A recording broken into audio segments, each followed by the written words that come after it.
Welcome to the House of Brand, where we help unleash the true potential of your brand. If you're a business owner, leader, or C-suite executive and you're ready to scale your business to new heights, you're in the right place. I'm Torey, your guide in turning your brand into a strategic advantage for your company. In each episode, we get straight to the heart of what it takes to build a brand that drives growth, that shapes culture, and fuels your marketing efforts. So let's get started. Hey everybody, welcome to the House of Brand podcast. Happy you're here today. Happy to introduce my guest, Thomas Walsh. Thomas works out of our Boise office for BrandCraft. He is our creative director, and I think he wrote his own bio, which I'm going to read, which says, "This prolific and prolifically talented designer has been developing designs and client relationships since graduating from Boise State University." So you must have wrote that yourself. I did. Yeah, well, prolifically talented is true. Thomas, he has cultivated a diverse career from graphic designer, senior art director, interactive creative director, and others before becoming the creative director at BrandCraft, which is really cool. He's deeply rooted in the Boise community where he lives with his wife and 2 kids. He also shares his passion as an adjunct professor at his alma mater, which I didn't state what that was, but it was Boise State University, right? Yep. Shaping the next generation of designers.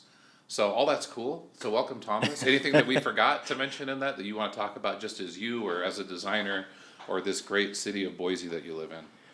No, I think it covers it. I might have to update my bio, but I just thought it was funny because when I read it, I'm like, I know Thomas wrote that. I could tell from that. I could tell from that part that you had wrote it.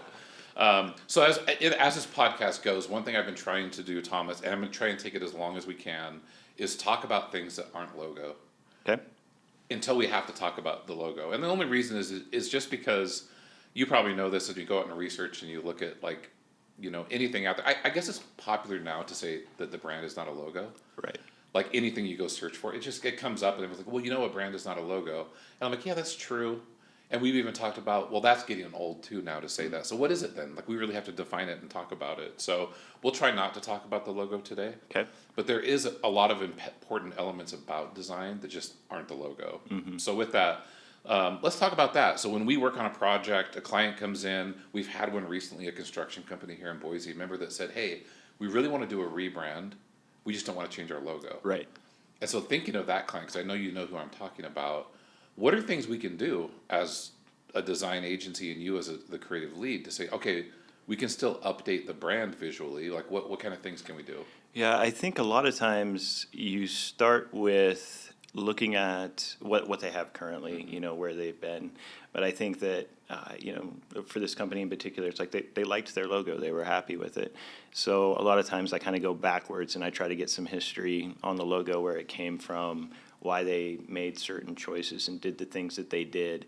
And I think there's always a story behind it. And so once we get that, we can start to pull out some different visuals that may go with the same story for the original logo that was created. And so you kind of start going backwards. You get that history, and then you just start to look and say, like, okay, what are some visuals that we can use that tie into this, tie into the history, tie into the client? Yeah, so those that are listening, let's start talking about, because we do it every day and we're used to saying what they are, but let's talk about what some of those things are. So when we develop a brand guide, a lot of the episodes that we've had before about all the messaging that we create, the positioning exercise, how we create this content, and then so we have that, and then we also have the visual part that we know we need to get accomplished. And if we're not going to change the logo, then what are the specific things that we would put in that brand guide? For example, I'll just give one, which is at the top level, is you can always look at color palette, right? So even if we leave the main color in the logo, or we change it, because some clients say, hey, the logo's fine, you can change the color, but just leave the design the way it is. Right. So there's color palette. That's one thing that we can go modify and use. What other things in that brand guide that, as you think of what's in them, things that people would like to know how you define a brand? Yeah, I think typography is a pretty big one too. A lot of times, especially with older logos, They may, at the time when they were designed, they'll think a lot about the icon or the mark, but they don't think about the typeface. Yeah. And they just grab something real quick, and you'll see a lot of the same typefaces used, whether it's a Microsoft typeface that everybody has access to at the time or something like that. And so typically revisiting the typography to fit better, make the logo and the type more purposeful. So type is a really good exploration. You talked about. And we've had clients, staying on this one, we've had clients tell us, or this is actually something that I don't know how you feel about this. I know as a designer, I don't think the font should ever match the logo font. Right. It's just a preference I have. I don't think that's a rule that is hard and fast, but like clients will always say, oh, can you tell me the logo, or can you tell me the font that's in the logo? And I'm always hesitant to give it to them, because they're just going to use that for every word. Everything. Everywhere. Yeah. And I think it takes away sometimes from the design of the logo. Yep. When you just hurry and take that font and put it down in other content, like for a website. Yeah, I agree too, because it's like if you're going to, if you're trying to have a unique brand, you've gone through positioning, you've done all these things to set yourself up for the competition. If the last thing you do is just grab an off the shelf typeface, you're not setting yourself up visually Unless in a you unique choose way. Helvetica, which is the best font in the world. In the world, in which case you've made the right choice every time. Yep, you and choose apparently Helvetica. 80% of people have made that choice and will continue to A make lot that of people choice. definitely do. That's Yeah. true. So fonts, great one. What other things are out there that we spend a lot of time on developing these Yeah, brands? I think photography is a really big yeah, one I too. agree. It's like you're gonna have the general public has kind of started to take a step back, and they understand the difference between stock photography and real photography, right? Like you can go, and if you're going to be developing a new brand, updating all of these things, one of the best things that you can update and invest in is your own photography. It's another way that's going to set you apart from your competition. Even with the photography, there's different styles of photography. It can help do the mood. Are we going to show people? Is it going to be more of a landscape type of a thing? And I think that taking that step can really elevate your brand and set you apart. And it also gives you assets to use throughout that are going to match, that they're going to be on brand, and that it has room to grow. And so photography is a really good one. On the photography side, a couple more things just so we can get some more out of this and people can understand differences. I remember we had I think they were a home inspection company. They were based in eastern Washington State, where it's like desert and dry. Our trees we don't have a big, like there's no pine tree. It's not forested. It's different. It's desert, high desert it's called. So there's sagebrush, there's some trees like in neighborhoods and stuff like that. But anyway, if you went to their website, all of the photography was from like the Seattle area, which was like pine trees, and the houses didn't even look the same. And I always say, like, especially for our clients where if you're regional, let's say that you're in Phoenix, Arizona, all of that photography and stock, and if you have to buy stock, make it the best you can and make it appear to be from the region that you're in. Right. It's going to give somebody so much more confidence that they reach the right person. Like, hey, we're a roofer based here in Phoenix, Arizona. Like if the dominant thing in Phoenix is a lot of tile or stone roofs, you should probably reflect that, right? Yeah, and same with people too, right? Like the demographic of people that you're going to go after as well. If you live in a more rural area and you're showing like big bustling cities full of like people, and there's nothing wrong with diversity, but it's like showing diversity that may or may not exist where you're selling. It's like you need to take the time and pay attention to that type of stuff instead of just typing in a couple of terms and grabbing the first photo that pops up. Yeah, true, very true. That is a very good one. Okay, so what else? We have photo treatment, or actually we have image selection. Photo treatment and what you do with those photos is also another thing. Do we modify, whether it's for our new rebrand on BrandCraft, if you go to brandcraft.com, all the imagery is black and white. And we took it all ourselves. It's all ours, and we took it. But if we used stock, we would take that same treatment to it. Right, yeah, and it's like, I think with us too, it was like we wanted to highlight the work that we do in full color. And so if we're talking about clients, showing our work, showing the things that we do, that's when we wanted to highlight that in full color. If it's, us, our people, we kind of wanted to take a step back from our client work. And so we made that choice up front, and it's part of the brand. So we always do that same black and white, heavy contrast treatment to all of our photography. I think that effort worked really well. When I look at the website and then you go to that portfolio section, and it's really the first time you get this blast of color, it really makes all of the client work look that much better. I think so too. And the site and the new colors you guys can't see our old site, if you do go there to look at brandcraft.com, but the old one was purple, like a lot Yeah. of different purples and orange, and no matter what you would go, all of the colors conflicted with some of the portfolio items. Yeah, everything bled together in, Yeah. in one way, shape, or form. Yeah, And the new version is so much better. yeah, we don't have things don't clash the way that they did before. So photo treatments, I think you also have to be careful that you don't follow too many trends, that you don't do things that are going to become like, I think that if I think back a few years ago, like when Instagram first came out, everybody was filtering everything. The filters, yeah. And they started to make its way into brand and Yep, websites, and everything. it all fell out of favor so fast because the Instagram users started not liking those early filters, right? Yeah. And then it was more like the filter's a different thing. So it was you can get stuck with that. So I think it's just like any other part of design. Try not to follow every trend out there. Just Right. try and use solid design principles and photography principles to understand what do we want in our. And the filters too, it's like they're a software. So when they catch on and they're trendy, then all the different programs that you use start adding them in. Mm-hmm. And so one thing that you may think is unique to you, you don't realize, well, anybody who uses this program can do that. And so again, you're kind of limiting yourself with your brand by selecting these off-the-shelf things Mm-hmm. that anybody and everybody can do. I was on a website yesterday where they used no real photography, even of people. Everything was animated, not animated. Everything was like I don't know what I'm looking for. It was like a cartoon. Mm-hmm. So it was illustrated. Illustrated. Everything was illustrated. So their people were illustrated. Their landscapes that they had were all illustrated. It was interesting. It wasn't I looked at it and it wouldn't have been my preference the way they did it. Mm-hmm. But it is definitely a brand. It's definitely, you knew their brand when you Right. saw it with having everything illustrated. Yeah. It's kind of cool. This is one that we've been working on a lot in the agency. What is branded elements in your mind? What are these things that aren't super specific but always are part of a brand? Yeah, I think that it's kind of all the other stuff. It's things that some brands have and some don't. But I think that if you just look at your brand as color, type, photography, you're kind of limiting yourself. And one of the things that we always try to do is add a lot of meaning to what we do. Yeah. And one of the ways we do that is with a lot of these, we'll call them like visual elements, whether it's textural elements, whether it's maybe we take an aspect of the logo and use that as a graphic element, but a way to tie meaning and tie everything together. And it can be anything from illustration, animation. These are like things that are gonna give your brand movement and life, kind of, and make it not so flat, I guess. And I just add textural components to it, and it's a visual cue that just helps kind of tie a bow on everything and tie everything together. You can also add the thing that I like about the visual elements too is it's something that you can add to.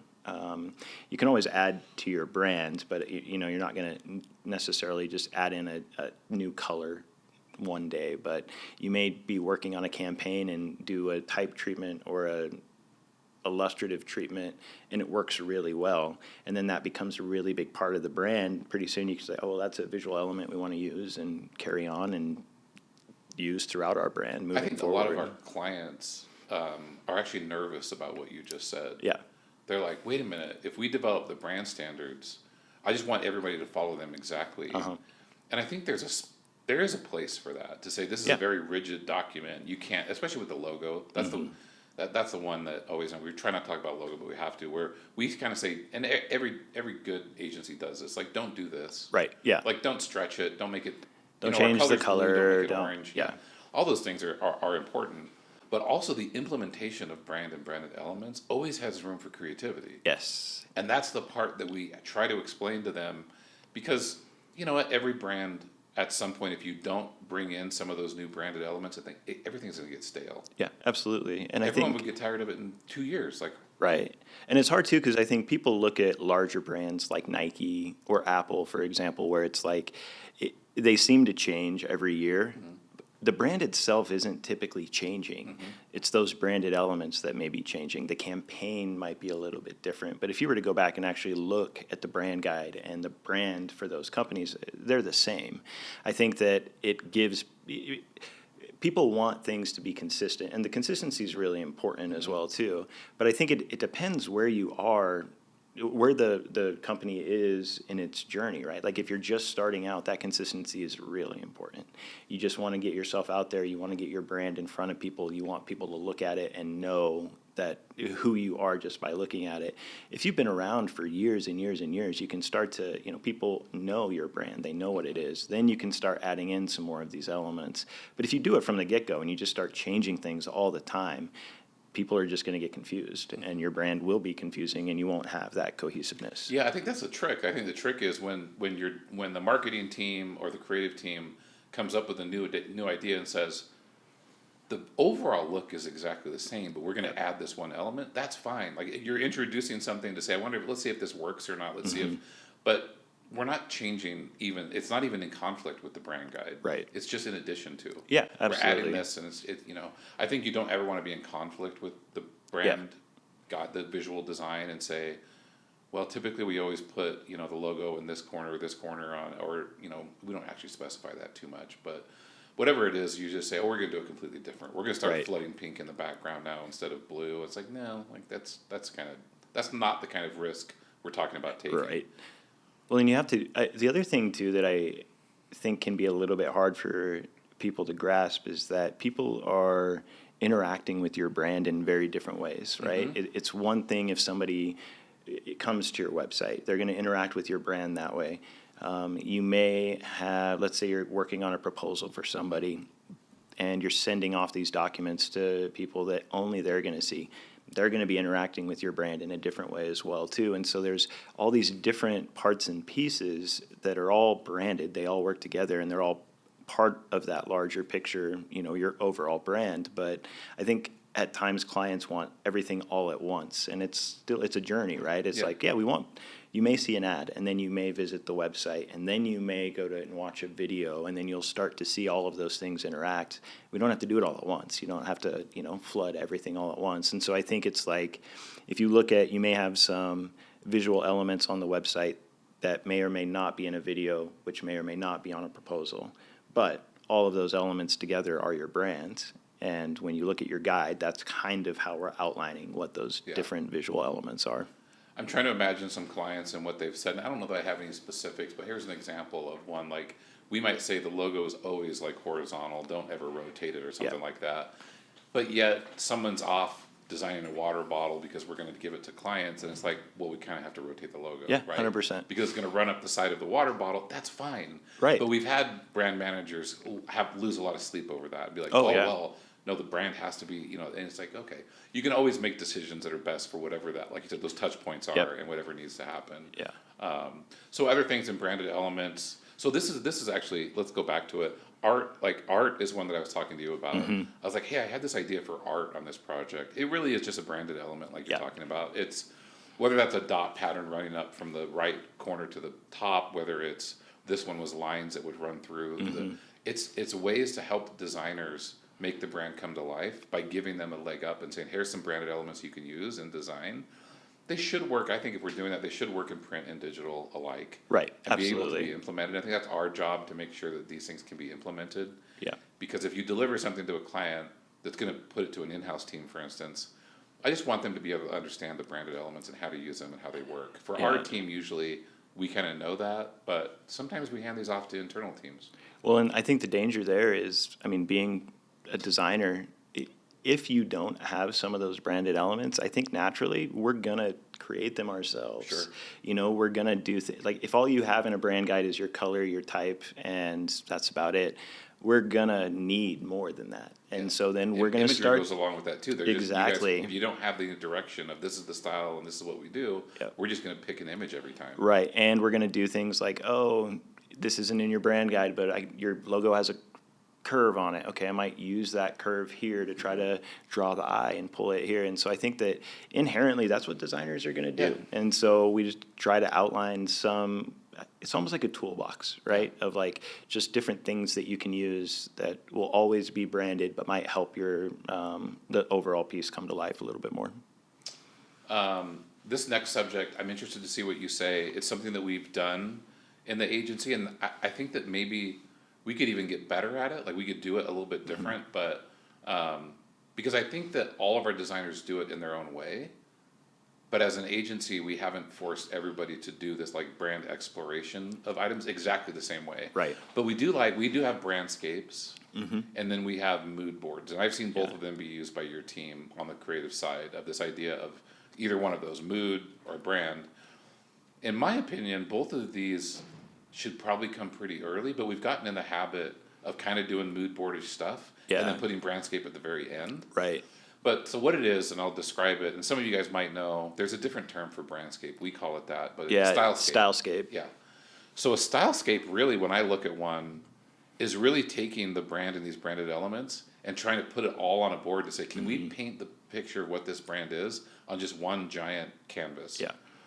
And in that way, so there's fonts included, there's photography style, there's maybe a sample website, maybe a badge for a company. Could be maybe an advertisement, Yeah. like all kinds of It stuff. could be a around vehicle that you put on there to show how it could be wrapped.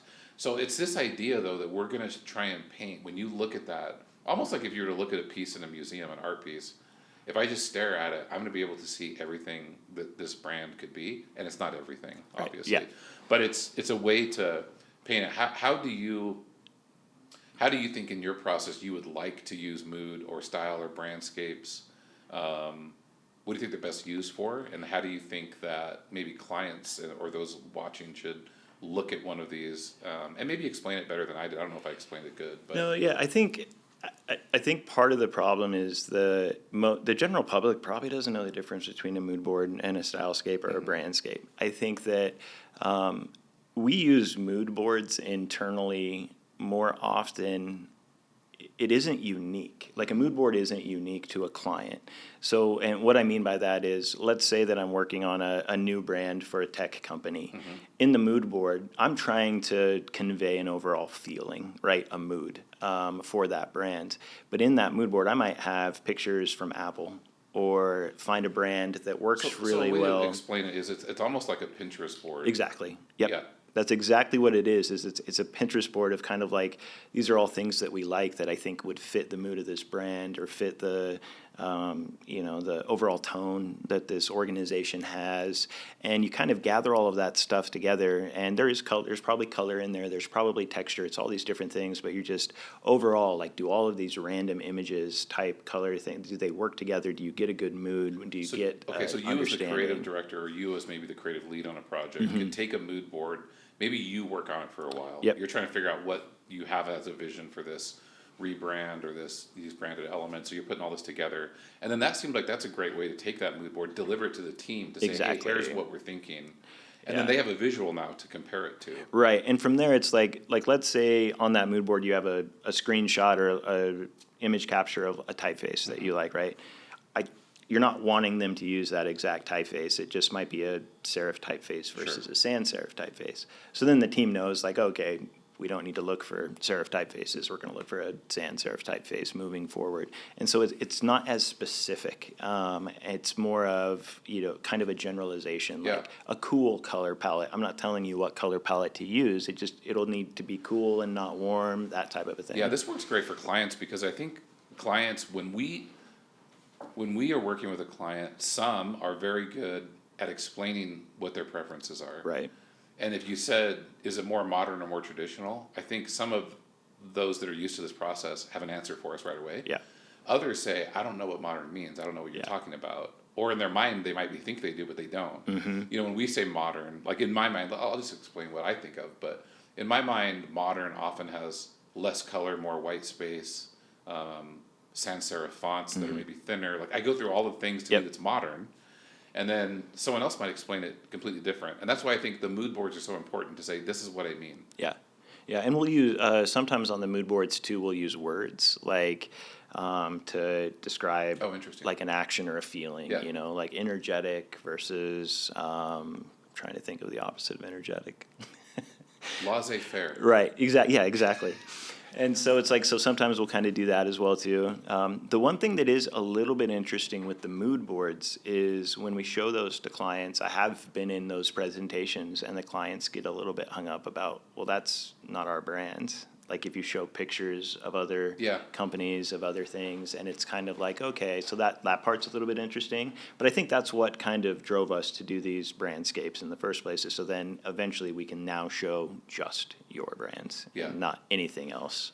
Yeah, they do. Clients do end up really liking them, Yeah. and they actually take them and put them on their wall, and they use them. I went into a car dealership that we did. We did one for a car dealership, and they had taken that brandscape, which actually isn't the intention. No, The yeah. brandscape is for them to maybe have somewhere back in their back hall somewhere. Where it's like, hey, here's a brand definition. Here's what it looks like visually. They put it right front and center when customers walk in to let everybody see it. Which I mean, that's I cool. think it showed that they liked it and Yeah. they thought that it conveyed the brand well. But I was a little bit taken aback by it. All right, let's do this, and we'll try and close with this concept. And the concept is one of the things I think we're really good at our agency is working with professional services, B2B, home service type companies. They're not always that sexy. They're not the product brands that you would see out there, the consumer brands. And we've done some of that work, and we've done Yeah. travel and tourism and wine and spirits, and Yep. certainly that's in our wheelhouse of things we've done. But really, when we have success through the whole process of marketing, from brand definition to web, to then taking it out and sharing that story with the consumer through marketing, we do really well in that professional services. Yeah. How do you think, or what are the biggest differences, do you think, if you're an agency working on products and product design and product brands, compared to a lot of this work that we do in that professional services, B2B? There's certainly quirks to it, but Yeah. what is it? What are the biggest differences, do you think? I think one of the biggest differences is you are talking to a different audience, and I think when you're talking about consumer brands, from a marketing point of view, it's a lot more general, right? Like, oh, the general public, we know this, we know these rules, and I think that when you get into B2B, it's like you're now talking to a different audience, a different demographic. That being said, there are times where I think B2B companies get a little bit hung up about, oh, well, we're completely different. And it's like, no, marketing is still marketing. It will still Right. work the same Yeah. way that it works for the general public. We just need to make sure we're talking to the right Yeah. people. The channels might be different, yeah. the things like that might be different, how we Right. reach people, but yeah, you're right. Like, But yeah, it's still, but I think the other thing that's a little bit different is in the B2B space, you're working with organizations who typically really care about what they do. A lot of times these companies started as a startup at some point, and an owner, operator got involved, did a really good job. The company grew and grew and grew even more. And so a lot of times they have more ownership and they want to be a part of the process. that's a really good point that I didn't think about as I was prepping for this, is that a lot of the companies that we prefer to work with are tightly held or owner held. Yeah. So the owner or that leadership group is working with us very tightly on this whole process, all the way from the words we use to the design that we come up with. Yep. And product companies, I'm not saying that doesn't happen. Certainly in startup phase that happens. Yeah. But more often than not, we're talking to a director of marketing or a Right. product lead or something like that. Yep. And, And they're not. You're always playing telephone, or at least Yeah. you feel like you're playing telephone because the company isn't your client, the marketing director or the person that you're working with is your client, which is fine, Yeah. right? Like we work with in those types of relationships all the time. But a lot of times you're trying to make that person happy, who then in turn is taking all of the work and then going and presenting it Yeah. to their team. And a lot of times it's like when we work directly with owner operator, it's like it's coming straight from us. We're working Yeah. direct. There's no middleman. There's a lot, communication's a lot better. And I think that the finished product ultimately ends up being better as Yeah. well. I think one of the challenges and why we kind of take that on and say, hey, we'll work with a professional services company, we'll work with B2B. And the reason is it's hard, and I think we like to take on challenges. And why is it hard? And we're talking about the visual design side, so we'll stick on that. But for instance, if you go to, we've been talking about Apple, let's stay on that Right. one. If you go to the Apple website, the one thing they have always had is great product photography. Always. Yep. Always had great product photography. And if you're working on a product brand, you can always lean on the product, right? Yeah. And some are probably harder to photograph than others, so the product, some of it's not so easy. But you never have a product to take a photograph of for a Right. professional services firm. Right, absolutely. What is a name? What do you take a picture of as a product for an engineer, for an accountant, for an attorney? For you go down the list, there's no product to take a picture of. Right. And so the difficult part for us is we always like to say we're trying to differentiate you as much as we can from your competitors. It does get difficult when you work on your fifth attorney site. Oh, absolutely. And you're like, how do I differentiate these guys? Yep. And so it's always about maybe bringing out the personality of the attorneys or of the type of clients they want, making sure we're painting the picture that the client's the hero and all that. But talk about that. That's, to me, it's hard when you get to and we do it. We keep delivering and we keep, Yeah. but it's not as easy when you're like, I have to figure out how to make this different. Yeah, And what is that going to be for this client? And it's interesting too, because I think that once we finish the messaging process, right? You go through the branding process, positioning, all of that. I think it's a lot easier for companies to kind of get on board with like, oh yeah, we're differentiating ourselves, you know.